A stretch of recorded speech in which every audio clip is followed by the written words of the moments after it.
Welcome to the Industrial Control System Information Sharing and Analysis Center's monthly public briefing. My name is Debbie Wendell, and I will be moderating today's session. I serve as Community Director for the Center and oversee the Center's human-to-human information dissemination mechanisms. Today's briefing, Raising the Bar, Assessing the Status of Cybersecurity Higher Education, features a panel of distinguished subject matter experts, including Art Conklin from the University of Houston and Greg White from the University of Texas at San Antonio. ICS ISAC Chair Chris Blask will be facilitating today's discussion. During today's presentation, Chris will take the first few minutes to lay out some background information to frame the issue. Then, each panelist will be introduced and have the opportunity to present their opening remarks. Next, the panel will spend about 35 to 40 minutes for their discussion. And finally, there will be time for questions and answers and open discussion at the end of the presentation. At any point during the call, if you would like to ask a question, you may use the hand raise feature or type your question into the chat box in the GoToWebinar application. When speaking, if you'd please introduce yourself and indicate your industry affiliation. After the meeting, a recording of this session will be available on the Center's website. And now, without any further delay, Chris, over to you for your background presentation. Thank you, as always, Debbie. Thanks for everybody who's here currently, and for those of you taking the time to listen to this off in the future, welcome from the distant past. And so today we're talking about workforce development, and this is an issue that that is behind all the other issues that we have. How do we manage to come up with the people and the capabilities to do the amount of work that we certainly have in front of us? So before we get into that with the panel, as Debbie said, I'm going to do a little bit of background. As always, we'll say a little bit about who and what we do in all of this, and then we'll talk a little about the needs. So, of course, the Industrial Control System ISAC has a mission to work on knowledge sharing, human to human and machine to machine. These sort of efforts, these sort of things we're doing like now, like webinars and so forth, are part of the human to human, and the machine to machine is really a fascinating topic these days that I will barely restrain myself from talking about, but Avalanche, Styx, Taxi, and all the wonderful things happening in that space. Truly an amazing time right now. And to the point of workforce development, these are some slides. They're part of the presentation I gave at the Department of Homeland Security's Industrial Control System Joint Working Group a few weeks ago. And it speaks to the same issue. There's a lot of things that, a lot of the solutions we talk a lot about vulnerabilities and other things, excuse me, that tend to stumble when you really look at the scale of things. And workforce development is very much one of these issues, where we have in each of these sectors this quantity of infrastructure, which is expanding every day, and this quantity of individuals who are involved in operating it. And we can see, as we look at different sectors, various large numbers, tens of thousands, hundreds of thousands of people we need to actually do these things, producing, in every sector, from agriculture to energy to water and transportation and so on and so forth, do enormous amounts of work and manage enormous systems. At the same time, we've got, generally speaking, a workforce who are older. We have more people going into information-driven jobs and engineering jobs than we did 1 to 2 generations ago. We have a gap of understanding, where for a variety of fascinating reasons, we've, through the past and to the present time, still have this operational technologies versus information technologies gap, where we have sets of skills where there are those who know mechanical engineering and the physical engineering tasks, and we have those who know the IT tasks. And the former tend to be later in their careers, and the latter tend to be earlier in their careers. So how do we get to the point where we have enough people in all of these sectors, not just the ones we always think about, like the power grid and 6,000 power utilities, 100,000 water utilities, and so forth, but everything. The Internet of Things really is just that. And we have to have enough people who understand these issues. We have to have, of course, the solutions aligned so that they're logistically possible at all. But still, just to the purpose of having enough people to do the work is potentially an unsolvable problem. So various things. This is the one slide I'll give myself for the machine-to-machine part of it. If you don't know about Project Avalanche yet, you will soon. This is, if you think, the Apache web server of information sharing. This is, we're standing up our Avalanche server this week. It'll be the 26th in the world. You will see thousands and tens of thousands and millions of these over the next 1, 2, 3, 5, 7 years. And that will change the operational knowledge sharing part of it. Of course, to today's point, we have to have the people at the ends of these things that will actually be able to do anything with that information. So, to our panelists and intros, even though the Cybersecurity Institute of Houston Clear Lake is not what Art is involved with, I just like that image, and Greg can talk about the CIAS and the National Defense Competition. We've been running the Interrupt program, which is a workforce development effort aimed at high school students, aligning them with higher education. But today, of course, we'll try to spend more of our time talking about that higher education part of things.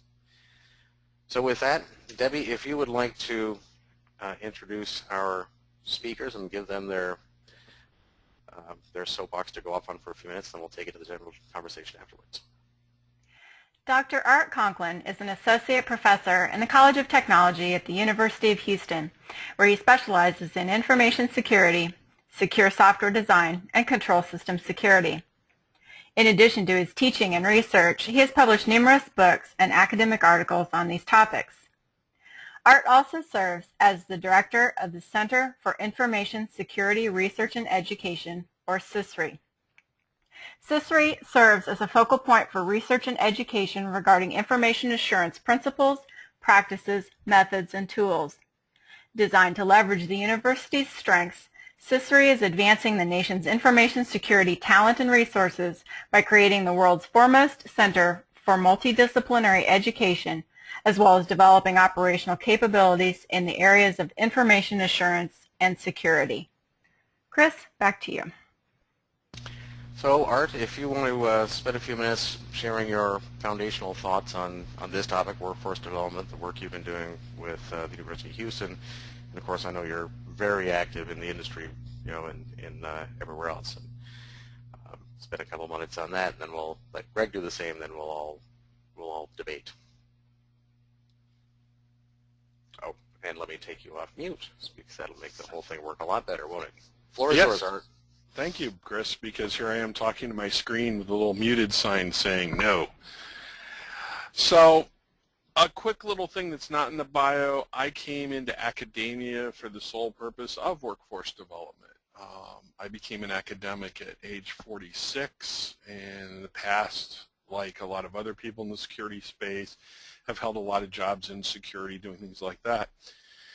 And I would say that the last 5 years or so have been very interesting in the development of talent in the education community, shall we say, is getting their act together in a big way and producing significant skill sets for people to go off and do the things they need to do. So I think that combination of efforts that the government has funded, that other groups have funded, simple things like the National Collegiate Cyber Defense Competition that Greg White will be talking about in a few minutes, we've raised the bar. So I think that as far as bringing education on board where it is happening, we're there. We have those things. Now it's a matter of throughput, number of students, and students coming prepared, ready to learn in the cyberspace because the curriculum is harder.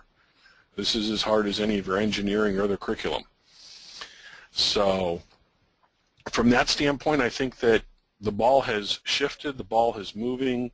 You're seeing the players work the way they want.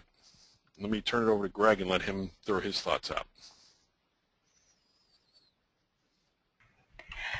Dr. Greg White is an associate professor of computer science at the University of Texas at San Antonio and serves as the director of the Center for Infrastructure Assurance and Security.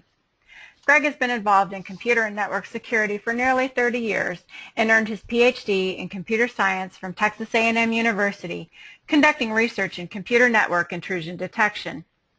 Greg has been involved in security instruction for many years. At the U.S. Air Force Academy, he developed and taught courses on computer security and information warfare, helped build the nation's first undergraduate information warfare laboratory, and twice received the Academy's Computer Science Research Excellence Award.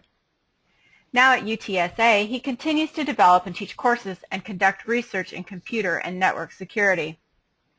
As a highly published author, Greg has written numerous articles, conference papers, textbooks, and textbook chapters on computer security. And as a leader in cybersecurity education, he is broadly recognized, including awards for exceptional leadership in information assurance education, the Air Force Association Distinguished Sustained Aerospace Education Award, and as a Distinguished Fellow of the Information Systems Security Association. In addition to academic instruction, he has been actively engaged in the development and presentation of training and exercises for states and communities around the nation to develop viable and sustainable cybersecurity programs, as well as in the development of cybersecurity competitions, including the National Collegiate Cyber Defense Competition and the Cyber Patriot National High School Cyber Defense Competition. Chris, back to you. Thank you, Debbie. And Greg, if you want to take the floor and share your thoughts for a few minutes as well, it's all yours. Okie doke, I appreciate that. One thing I want to add to what Art said, and something I'm sure just slipped his mind and he forgot to mention it, but Art did his doctoral work at the University of Texas at San Antonio, so we like to claim him as well here. But anyway, in terms of raising the bar on cybersecurity education, I was thinking back to when I was looking for a graduate school before I could specifically study computer security, cybersecurity. And there weren't a lot back then. There's only a handful. I mean, literally, you could count them on probably two hands, possibly just one at that time. I was only seriously considering two different schools because there's really the only two that were doing any real serious research in the area that I was interested in. You compare that with today.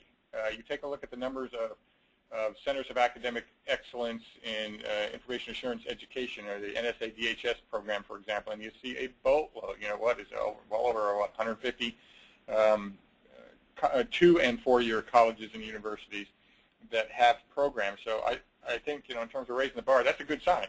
That's a significant sign to indicate that we are taking security a little bit more seriously now. You take a look at things like the 2013 ACM curricular guidelines for cybersecurity and how they come out basically and say, hey, anybody in a computer science or computer engineering graduate program should possess, or any graduate from either of those programs should possess some sort of thorough education in cybersecurity. So folks in the field, and you take a look at ACM, it hasn't necessarily long been the big champion of security, but it is now. So that, to me, is a good sign. At the same time, however, when you try to figure out what should be in a cybersecurity program, there isn't necessarily a good consensus. Yeah, we have the Center of Academic Excellence program. You've got things like the NIST, NICE, the National Initiative for Cybersecurity Education framework, workforce framework that they have, and there's a lot of things involved in security. And one of the things that I think probably pertinent to this audience in particular is if you take a look at what either ACM said or the NIST NICE or Center of Academic Excellence, you take a look for something like infrastructure security or industrial system security. You don't, industrial control systems security, you don't see a lot written about those things. It's almost like what happened a number of years ago in cybersecurity, where you have a course on operating systems, and while you're talking about operating systems, you mention, oh yeah, by the way, there's this thing called security you got to worry about. We see somewhat in a lot of places, a lot of universities, we see the same thing in security. Okay, I'm taking a course on cybersecurity, and oh, by the way, there's this infrastructure security thing that you probably ought to know something about as well. It's not as ingrained into our security curriculum as I think maybe it ought to be. And so I guess I've probably taken my allotted time, and we can argue about whether it's out there or not, or if the programs are where they need to be or not at this point. So thank you. Thank you, and thanks to both of you. And I think that's a good segue into the general topic. So we've, share my thoughts on this, similarly. I think that we've come a long way, and we do have. I don't think there's any problems embedded in this that we can't solve. However, there's the future will show whether we did that more or less efficiently, and that will have pragmatic impacts on things. So I think the focused, the areas we're focusing on right now are what's possible, what's not. Where can we take the efforts we have at this point and be effective with them. And there's all our own histories in this, and history in general is full of examples of where you can be less successful with that than others. So this is like information security itself. Whenever you have something start in a small group and end up becoming a pandemic, or endemic, that everybody's involved with it. There are views of that small group that are understandable but wrong. In the early, I've been doing this stuff for about 25 years now, so I'm beginning to get a perspective on it. And in my early experience, that we had this, well, everybody's got to do security a certain way, and that's the only way it is, and everybody having that conversation is an expert. And the reality was that if we're going to have literally the entire planet, every organization on the planet involved with this, they're not all going to be experts, and they're not going to do the things that experts would do. Cars, are not designed the way race car drivers would have them. They're designed for people like my 77-year-old aunt. They've actually got to work and be effective. The same way when you look at the technical solutions in security, not everyone's going to review the code of their firewall and everything they have. We have to have lots of things out there. And the maturity level point of things that I really try to make in my first foray here is that a lot of things in my career in the last couple of years have really brought home the point of how immature we are with this, or how our lack of reaching a level of maturity is perhaps a nice way to say it. We think when we look at IT and OT, we look at information technologies and the industrial technologies. There's a understandable tendency to be a little bit arrogant coming from the IT side. It's like, well, we've got these really well-developed programs, we're really mature, we know how to secure systems, and the industrial folks don't. But the reality is that IT systems as a whole are only coming into a certain level of adolescent maturity now. Information security as a whole is only getting to a certain level of development now. So this is more the apprentice level development as opposed to the master level development. So both of you touched on these things. And Greg, your comments and experience in this, and how we now have 150 systems, universities, universities and colleges. They're doing a good job of cybersecurity as a whole. Is great, and it's a move in the right direction. But if 50% or 70% or 90% of our workforce is going to be involved in this, then it's really something that everybody needs to be involved with. So Art, since you were first in that, I'll throw a question just to the conversation but that issue of scale. Having come from industry into academia, worked on this extensively, and been involved with all these conversations we're having. What do you think the keys are to scaling education at the college level? How do we get in time enough people knowing what we know now, what we need them to know? Well, I think that when we look at the scale issue, I think focus is part of it. And one of the scale issues that I think we're just now getting around the corner of is when I started in security, and Greg can relate to this as well, the question was, am I secure? It was a binary answer, yes or no. The general would say, is our network secure? And the second lieutenant would say, yes, sir, or no, sir, and why? Security is much more complex than that in today's world. We have adversaries and issues and systems that we never had to consider or look at in the past that way. So when we look at it that way, today's world of security is one of risk management, and it spans a wide variety of things. I think when we look at it from a business perspective, the best analogy is to look at the CFO. And the chief financial officer of a company is not responsible for bringing the dollars into the company. Nobody fires a CFO because they didn't have enough income. They fire the CFO if the books aren't managed correctly, and if certain management decisions based on resources aren't done correctly. Well, we're going to have to mature our security organizations in the same way, so that in the future it's not am I secure or not. It's not the CISO's job to say I'm secure or not. It's the people that build the systems. It's the people that operate the systems. Granted, as you brought up, Chris, there are some technical things that are going to require technical people to manage, and we have chief financial officers that have very technical people that manage resource deployment in an organization. We're going to have the same thing in security, which brings a question to the scale that you're bringing up. It's not one thing anymore. It's not about just the network. It's not about just secure coding. It's not about just secure configuration of operational systems. Your industrial control systems are different than your IT systems. So when we put all these pieces together, we can't have a single security program, a single standard that says this is security. You're going to have programs that specialize, like mine does, in industrial control systems. You're going to have other ones that specialize in risk management, risk auditing, some that do secure coding. And taken together as a whole, then we should be able to cover with scale.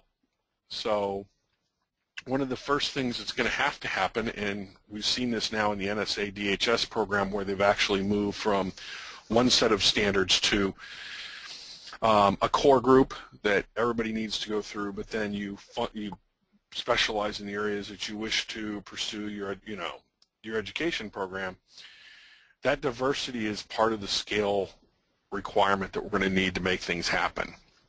And so I think that we have enough schools. The number as of, I guess, 2 weeks ago when we were looking at it at the annual colloquium meeting was 186 schools right now that have been through the program. Everybody's in the process of going through it again, so I don't know what the number will be in a year, but my guess is it'll be about the same number. So that's a substantial number. The question is, in what areas are they going to specialize? Do we have enough industrial control systems? Do we have enough secure coding? And that'll take time to weed out. Well said. So, Greg, do you want to comment on the same sort of issue, the issues of scale and how we get from here to where we need to be in the future? I guess I have two comments there. I absolutely agree with Art's comments. You take a look at what's going on now. We've, the Center of Academic Excellence program, DHS NSA program, has now got that core group and then these specializations, because as Art mentioned, there is no such thing as a security program that is going to cover everything that one needs to know about security, because there is just so many things involved in that. I mentioned the nice framework that they came up with. And they're 30-some flavors of different jobs and specialties related to security. Each one of which has got there's overlapping things, which is back to the core stuff, but there's other specialized education training that these other areas need. So there's so many different areas, and if you're at any one university or college or university, they're probably not going to be covering all of those. That said, one of the problems with that, in my opinion, is that while NIST has come up with the NIST NICE initiative, they have a wonderful little document there with all these different flavors of security. We don't really have a good feel for what the numbers are. How many security specialists do we need in this one area versus this other area? I was at a colloquium one time where someone stood up and said, you're talking about all these technical things, but it's a people problem too, and there's soft skills and social aspects to it. And the speaker said, absolutely, we need those people too. The problem with making that statement is one might walk away from that talk thinking that you need the exact same number of individuals in any one of those specializations. I don't believe that is true. And I think we're not doing a service to security community if we don't come up with some way to identify the different numbers that we need in this. We need 100,000 specialists of this one type. We only need 30 of this type. Otherwise, we're going to end up with too many of one type and not enough of another. One other comment I wanted to make is also, I think Art was kind of alluding to, you know, it's a big problem, you know, and at some level, everybody needs to be involved. And it's really, I think what the nation really needs to do is to develop what I like referring to as a culture of security. And I point to Smokey the bear and McGruff the dog. You know, only you can take a bite out of crime. You know, only you can prevent wildfires. Back when I was a young whippersnapper, it was actually forest fires, but they changed that a few years ago back to wildfires. Just about everybody knows that program. Everybody, you know, kids know that what their responsibility is because of this, you know, the dog and the bear. What's the cyber equivalent? You know, everybody, I know when I leave my house in the morning, I should lock my doors because McGruff has told me since I was knee-high to a grasshopper that I need to be responsible for securing my property. I need to take the bite out of the crime by doing my part. Where's our cyber? That they grow up, they recognize that they have a responsibility for security.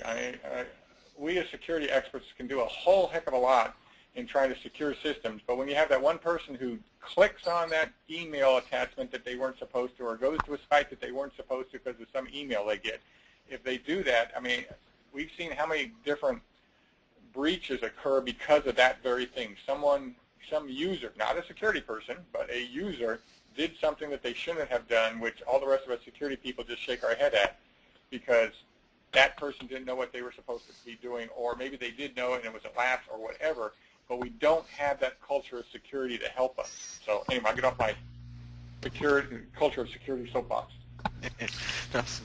Chris, go ahead, Art. I want to follow up on one thing that Greg was talking about, the culture part, which matters too, and that is everybody thinks that education's like this giant factory that we take in students and we shove out workers fully trained for nothing or everything, depending on whose point of view you're talking to. And we neglect the one thing, which is students vote with their feet. And so my security program is the size it is because that's how many students sign up for it. Greg's program is the size his is because that's how many students sign up for it. And there's not a lot of what I'll call stellar candidates. This is not a field yet that people look at as like, oh, I want to go do this sort of stuff. And so are we getting the best and the brightest, or do we get them as because they start in computer information systems or some computer science or something like that, and they see, oh, the security stuff's kind of cool.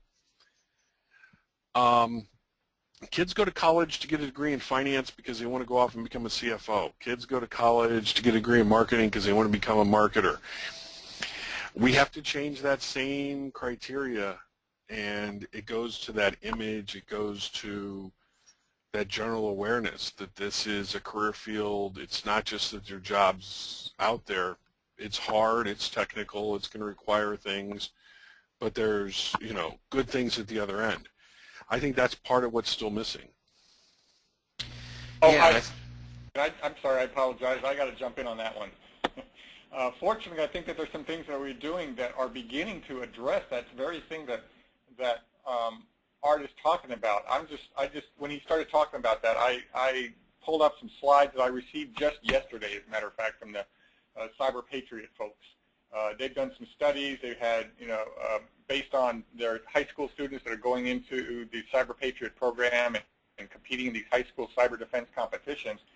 They've done some studies on that and got some feedback from their students, and it's quite significant. They're asking questions like, you know, trying to address competitors' knowledge of cybersecurity opportunities, their likelihood to pursue education in cybersecurity, and you see a significant shift between folks who a few years ago never considered cybersecurity, didn't understand that cybersecurity was a possible career field, their interest in STEM education, that whole thing.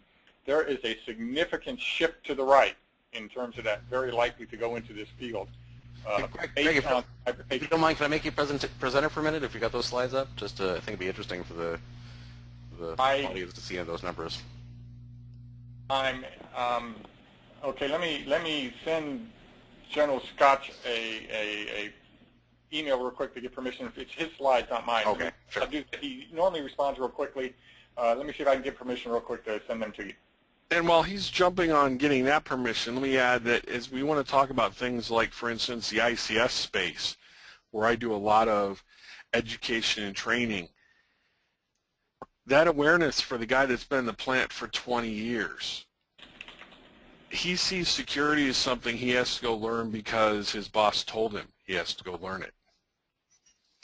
And that's not necessarily the best way to solve this. I mean, it's a short-term thing. We have to take the people that are currently running these systems and get them into it, because if we don't, then the gap continues and just only widens. But long-term, much like Greg's talking about Cyber Patriot, which goes into the high schools, we have to get into the engineering curriculums and to the other non-traditional computer security areas and convince them that they, there's a responsibility for them to actually address these things.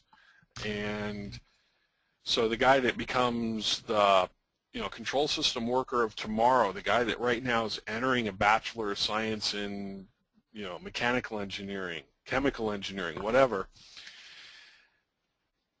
those people get their education in this. I think that the techs are starting to. There's a lot of organizations and other areas that are starting to look at the tech side. But I think that ultimately to drive this, it's going to require your management, your first level management, your second level management to become aware.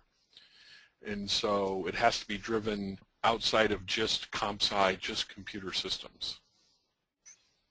Yeah, absolutely. And there's, in so much of what you guys said, I want to touch on the messaging part of it, because I think you're exactly right. And this is, the bear. Greg, your bear comment, Smokey the Bear, has come up 3 times in the last 2 weeks in totally different conversations. So I think we're starting to get this, and it's, and again, one of these problems, as I mentioned earlier, one of the problems you classically get at moments like this, at inflection points like this, is you have a bunch of enthusiasts who don't really understand why everybody else doesn't get it, and they miss the point. Cybersecurity at all is sexy. It's glamorous. It's cool. There's bad guys and good guys. You get to be the good guy. That's, as someone who's done both engineering and marketing, I can tell you, this resonates with success in adoption curves.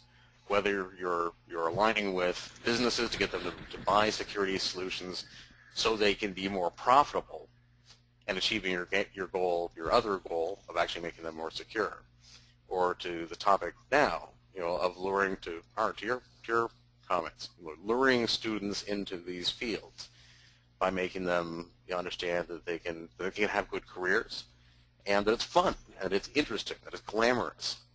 These are the kinds of things that enthusiasts tend to poo-poo and down-talk, because that shouldn't be why you're doing it. You should be doing it because you actually care. It's like, well, yes. However, if we want to have tens of thousands and hundreds of thousands of people either buying our solutions or learning, learning the skills we want them to learn, we have to get out of our purist view of things.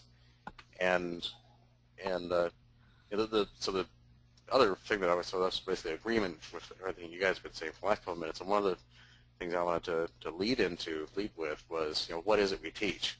And I'll throw out the supposition that, again, we'll tend to think we need to teach, too much too deeply, when really, we need to teach a little to a lot. I've said for a long time that I'd like to see 1 hour. I don't mean a college hour. I mean literally 1 hour. Anybody studying any sort of IT stuff anywhere, you should get at least 1 hour of, here's the difference between an industrial network, a cyber physical network, and a normal IT. So that everybody gets at least that. And this, broad but shallow, I think, is the kind of thing that, at least in theory, is achievable, where we can sow tiny little seeds, into really everybody's, as much as possible, everybody's head. Then as that'll pay huge dividends going forward, 3 years, 5 years, 7 years, 10, 15, 20 years out. when we'll really desperately need it. So what do you think about that, Art? Are we focusing too much on teaching too much to too few, and or not? Well, I think you hit upon a couple issues there. First, awareness. I think that there are a lot of people that have an awareness. If you ask them, are you aware of cybersecurity identity theft? Of course. How could you not be aware? I mean, it leads the news. Beloved Target has been hit, P.F. Chang's, the list goes on and on. But that awareness doesn't translate to their action. Like you said, there's still click on the emails. Why do we send spam? Because spam works. People click on it. Even more devastating, spear phishing, test after test have shown even when you train people on it, you get enough of a click-through rate that it's an effective attack vector. And part of this comes from a familiarity with the system, not paying attention. Part of it comes from they don't take the training seriously. I'm not certain that McGruff cybercrime dog slant, Smokey the Bear stamping out bad packets on the internet is really the solution. I think it's part of something that has to happen to help people start realizing that the information they share has a cost. When my bank card is violated, it costs me money. Even though the bank doesn't directly bill me for it, it's still, the money has to come from somewhere. And I bet if you ask right now, the American public, the worldwide public, which is a bigger crime enterprise worldwide, illegal drugs or cybercrime, they get it wrong. Cybercrime passed drug trade a long time ago. Matter of fact, shortly it'll probably be 10 years now. So cybercrime's lucrative. There's a lot of money. There's a lot of bad things happening because of it, but we're shielded from it. And so maybe part of it is raising that shield so people, see the pain, see the answers. So that's the only way. I mean, when my neighbor gets hurt, it's, what is it? Your neighbor gets laid off. It's a recession. You get laid off. It's a depression. Those sort of messages, we don't get them until they hit home. And frankly, right now, because of externalities and the way we built our systems around a lot of things, people are shielded from the bad news. People are shielded from the bad effects directly. They're paying for it indirectly, but they don't know it.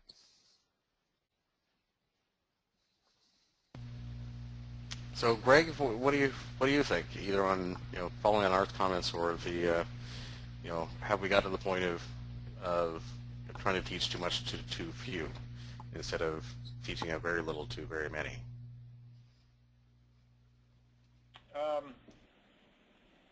Interesting question there. On the McGruff and the Smokey the Bear issue, I would agree with Art that if we're doing those things alone and expecting people to instantly pick up on that and remember it, yeah, that ain't going to work.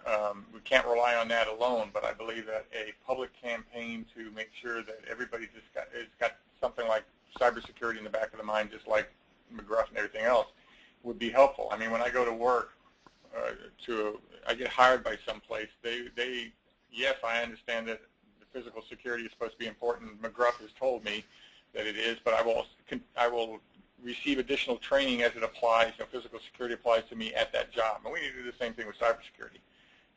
If everybody understands cybersecurity is important at some level, then when you get to a place of employment, they can help you understand how it relates to you at that site, in that company, whatever it may be at that organization. Have we gotten to a point where we're trying to teach too much? That's kind of an interesting issue. I mean, as I think we talked about or I've mentioned a few times here, that you've got so many different things. You've got the 31, 32 different flavors of security that NIST has come up with in their framework. How the heck do you teach all of them? Well, we can't. That's why we have, as Art mentioned, we have the Center of Excellence core group plus the specializations, so that we can pick the specialties that we want to go to. Now, in terms of industrial control systems, I think we certainly haven't gotten there yet. If you take a look at, for example, the Center of Excellence in Cyber Operations program that we've got now with like the DoD there. If you take a look at the requirements there, they have a certain core, once again, and then they've got optional courses, and there's like 18 optional courses, one of which is on specifically SCADA security. And in these optionals, you as a university have to pick 60% of those. So, you know, just over, so basically around 10 of the 18 will be areas that you have to pick if you want to be certified as a Center of Excellence in Cyber Operations. And like I said, only one of them is specifically it's specifically on SCADA systems. So industrial control systems sort of get short shift here in many respects. I think in many respects it's very similar to security a few years back, where security wasn't mentioned at all, and now it's being mentioned a lot more because the field, the computer science, the information systems field, both those fields understand security's importance. Now you got more people talking about it in the courses across the curriculum, security across the curriculum. And I think that we need to see something similar in terms of industrial control systems and SCADA systems and things that at the appropriate time in security courses, those two need to be mentioned, so that whatever my courses that I'm teaching, if it is applicable, you mention, oh, and by the way, it also applies in this arena. And then you would also have some specialty courses in that. So I don't think we're there yet in terms of ICS, but we're a lot better than we were. I don't know if that's a calming thing for anybody or not. I think following up on that, Greg and I are both former military, different services, but I think we can both agree on that one of the hallmarks of military training is they attempt to teach the right thing to the right party at the right time. They don't try to teach you everything. They try to teach you what you need to know right now for what you're about to go do. And I think that makes a huge difference, because it makes training effective, makes education effective. And so the idea of, do I teach a little to a lot, do I teach a lot to a little, I think both those actually are the wrong model. We need to teach the right things to the right people. And an example, I actually heard this and it actually made me feel good. There's this current congressional issue about missing IRS emails, and somebody actually brought up the fact that, wait a minute, these are missing government records. Is this not a security issue? You know, have we lost information? What else is lost? That's, I mean, that's an interesting, valid take. If you've lost something and you don't have it anymore, and you don't have Greg's favorite thing, backup, backup, backup, you're stuck. And, you know, you can call it all sorts of different things, but in the end of the day, if, you know, a lot of managers aren't looking at this and going like, wow, I have failed my security requirements, because then, you know, we're not teaching the right things to the right people at the right place at the right time. I have to agree with Art on that. First thing I thought of when I heard that about the records being lost is hard drive that suddenly went awry. I was thinking, well, no problem. Where's your backups, dude? Just go to your backups and you got them all. So some security person somewhere wasn't doing their job. Well, I like the way you said that as well. Are you know, the right thing to the right person at the right time, and this weaves into a lot of the comments that are made in this conversation. Is that, you know, we tie. I think that as opposed to teaching security, you know, security needs to be something that's part of everything you learn. And in the industrial environment, you know, this jives, you know, a lot with my own biases, but, you know, that's where we're moving as an industry as well. Is that, you know, it's not about securing your industrial control system. It's about running your industrial process. That the only reason you learn anything about control systems as an industrial person is so that you can have visibility and have control over the systems you're running, you know, to make molten metal or to make things move from point A to point B or make electricity or whatever it is you're actually trying to do. And, you know, what we can actually do in security for industrial systems is, you know, we can establish that same visibility. You know, and that kind of is it's the achievable route. Sort of everything that we as an organization are about is establishing that visibility. It's where all of this machine-to-machine situational awareness stuff is moving. And this is intrinsic. This is not something separate that an industrial engineer needs to understand. You know, it's exactly the same as everything else they're already doing. That, you know, to operate an industrial facility means to know what's going on all the time. And you know, to the IRS lost, you know, email example, it's really the same in IT. So for our purposes here today, it's somebody else's problem. But if you're running an information system, you know, actually having that information continue to exist is not a security issue itself. It's what the damn thing's supposed to be for. So it's, you know, we're understandably, you know, we're coming from IT being a specialty. You know, all of us when we were kids, and none of us here are old enough to have been, you know, sort of pre you know, Grace Hopper, you know, so computers have always been around. But when I was a kid, you know, if you're a computer person, that means it's one thing, and it's a specialty. Whereas my kids who are growing up today, you know, are learning more about this stuff before they get into middle school than you know, we learned as a PhD 40 years ago. And it's still finding its way into everything, in education. But it's getting there. And I think we need to do the same thing with security. You know, yes, we need security people, but it needs to be part of everything everybody does. So it's aligning it with the reasons they're doing whatever it is they're doing in the first place. You know, I'm writing software. Software needs to continue to exist and operate. You know, that's part of the reason I'm part of my core job. So I don't know if there's any questions embedded in that. We can certainly talk about these things. Well, Chris, I think you said something that I think that we should expound on, because I think it's very, very critical, which is, and it's where we've run awry as an industry to a degree, is security becomes its own end, as opposed to, if I build a manufacturing plant, it's to make something. If I have a control system in the manufacturing plant, it's to assist me in making that something. My job is making the something. It's not running a control system. I have an IT system to assist me in managing the orders, doing the emails, all that other stuff, to assist me in making something. In other words, I'm a company that makes something. And so at the end of the day, when I have a control system that has, quote-unquote, a security issue, then it still leads to, am I making, is the manufacturing facility, the refinery, whatever, doing what it's supposed to be doing? Security steps in, and I've worked in security, so I can stand up and say, hey, 12-step program, I recognize I've done this, and it's bad. It's not about security. It's about making the plant work. It's about making the things work. Now, yes, making it work securely and reliably is why we have security. But I think that one of the problems we run into, when I see it all the time when I'm teaching IT people how ICS works, the first answer is, why do I care? I'll just tell them to secure it. And I think that we have to get to that core of the issue, that we need to care, because that's what we're in business for. I'll add my 2 cents worth to that too. And sadly, you know, Art said that he's having to convince his folks in IT.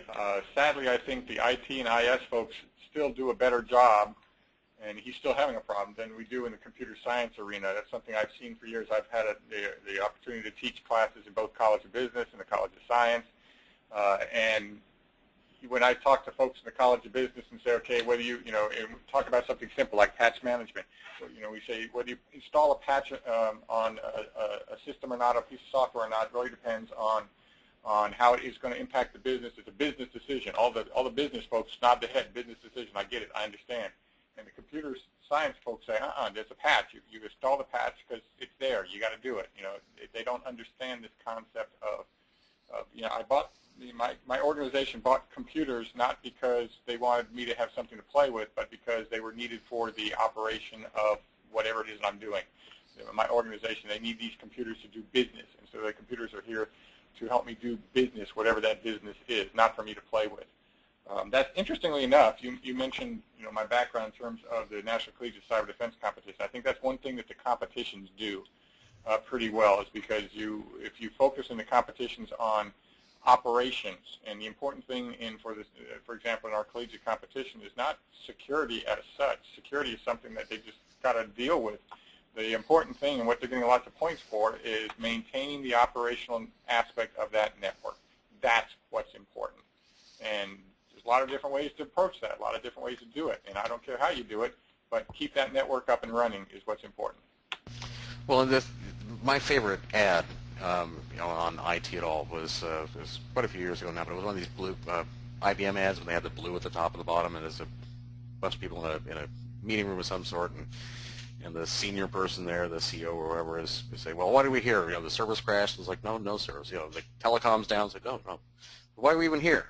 And there's an uncomfortable pause, and he says, we're a shirt company, sir. We make shirts. And that gets lost, I think, exactly as you both said, and as Greg, you said very well. It's like, this is, I think, a defining characteristic of the period we're in, and something we need to think about all the time. But in workforce development, I think it's what we need to think about more than what we're teaching, is who we're teaching why. And our experience with Interrupt, we held it at Worcester Polytechnical Institute in May for the first time. And one of the fascinating things that came out of it was who showed up. And we got high school students who were mostly interested in art or literature or whatnot. And you'd almost think that, not almost, you would think that, wow, we're going to get geeky kids who are really interested in computer engineering. Not the case at all. And as often, when we try to think about what we do today to plan for the future, some of the best things we can do is to look at the kids, because they sort of know already. I don't think there's a lot of kids out there who don't understand that computer security is important. Whatever it is they end up getting involved in. And the last of my comments, I think we're getting into where are we? 7 minutes left. I will throw on the table for any comments anybody else has, but I think that looking at workforce development, we need to look at the same sort of issues with security as a whole. And some of the standard things we talk about all the time, it's like we need to teach everybody not to click on certain things. We need to filter these through the lens of pragmatic reality. And there's a faculty qualities thing. There's an Institute for Applied Network Security that was involved with a number of years ago, and we had these dinners, and Marcus Rainham was part of that. And we did, faculty folks would have to come up with different words, made up words, and describe them during the dinner. And mine was fish food, PH. Use it in the sentence, my mom will be fish food no matter how many times I tell her bank won't ask for her password. And I think that's a huge issue that we as security people need to wrestle with. We're not going to solve this by teaching 300 million Americans, 7 billion humans not to click on things. The technical solution has to be different to these risks. And similarly, we're not going to teach everyone who we possibly need to know about their role in computer security, how public key cryptography works. But we can teach them, really basic things to everybody, and have the PhDs and the certified people doing the individual bits of work we need them to do. Well, I think, Chris, what you're bringing up is something that we have to look at industry-wide. It's just not emails, it's just not phishing. But I think that as we're maturing in this whole area of risk, and we're describing security as a risk thing and playing it from that direction, we have to ask ourselves, how should we be doing and what should we be doing? And it's not just companies, but it's going to take society as a whole. A ton of email and other things could be cleaned up by the carriers that carry the internet traffic itself. Spam, bad stuff. There's some that they can actually identify and take care of.